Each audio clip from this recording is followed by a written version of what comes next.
এটা তোমার পিছনে ছিল দেখালামই।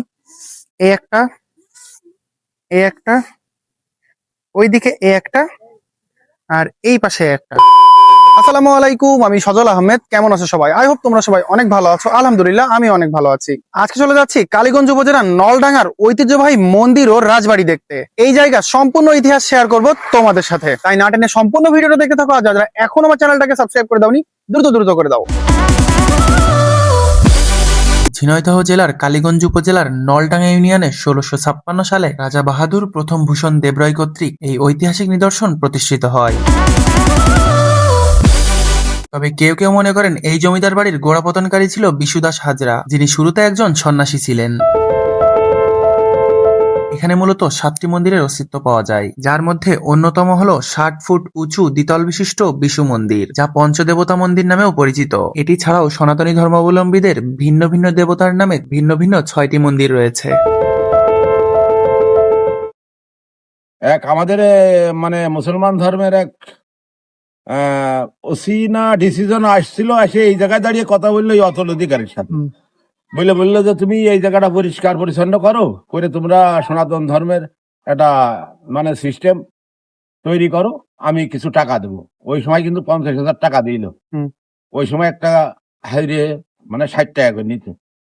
সেই হাজিরে নিয়ে মানে ভিটিয়ে ভাটা কাইটিয়ে এসব মন্দির ছিল, মানে সব ময়লা জোংড়া হয়েছিল, পরিত্যক্ত অবস্থায় ছিল আর কি। হ্যাঁ পরিত্যক্ত অবস্থায় ছিল। তখন ওই ভিটে ভাটা কেটে নিয়ে ওইসব গর্ত কেটে বুঝিয়ে মোটামুটি পরিষ্কার পরিচ্ছন্ন করে নিয়ে এইসব রং চং করে এখন পূজা করছে। করতে করতে উনি মারা গিয়েছে। উনি ছিলেন কিন্তু সেক্রেটারি। গাইজ, এইখানে টোটাল 7টা মন্দির আছে, তার মধ্যে আমার পিছনে একটা, আর বাদ বাকিগুলো আমি তোমাদেরকে দেখাই।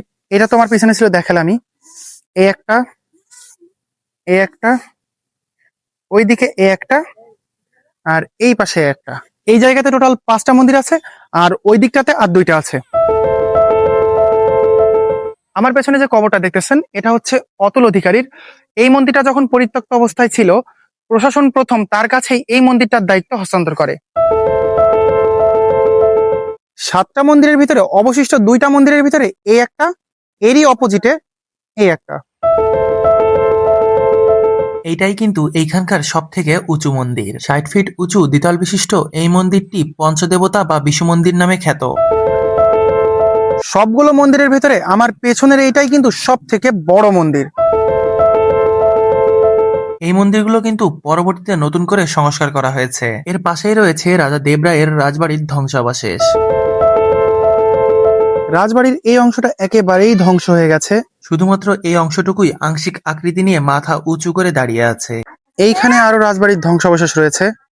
আমার পেছনেই রয়েছে রাজা দেবরায়ের রাজবাড়ির ধ্বংসাবশেষ, যা নতুন করে সংস্কার চলতেছে। তৎকালীন রাজারা নদী ঘেঁষেই কেন তাদের রাজবাড়িগুলো নির্মাণ করতো, এটা যদি তোমাদের জানা থাকে অবশ্যই কিন্তু কমেন্টে জানাবে। আজকের ভিডিও এই পর্যন্তই। দেখা হবে পরবর্তী কোনো নতুন ভিডিওতে। সেই পর্যন্ত সবাই ভালো থাকবেন, সুস্থ থাকবেন। আসসালামু আলাইকুম।